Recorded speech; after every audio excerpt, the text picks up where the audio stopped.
kahirapan at para sa edukasyon sa mga anak.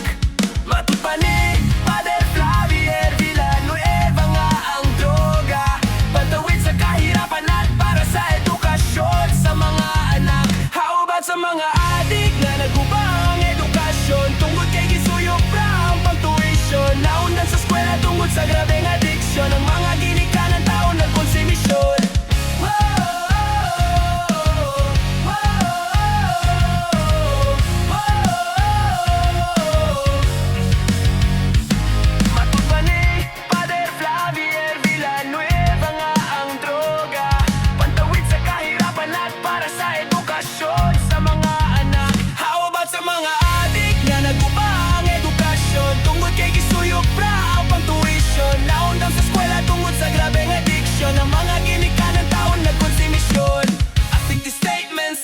Permission para mauya tong negosyohon, magampo na lang ta susagos sa mga ikson, para giyahan ta sa tong amahang langit nun. Baligya daw og droga ginagmay, pero gubang kinabuhi sa mamalitay, dakong posible nga mabungkag pampanimalay, napayuban nga gusto mo patay. How about sa mga adik na naguba ang edukasyon, tungkol kay gisuyok pra ang pagtuwisyon, naundang sa eskwela tungkol sa grabeng adiksyon, ang mga ginikanan taon nagkonsumisyon. Mga adik na naguba ang edukasyon, tungkol kay gisuyok pra ang pagtuwisyon, naundang sa eskwela tungkol sa grabeng adiksyon, ang mga ginikanan taon nagkonsumisyon.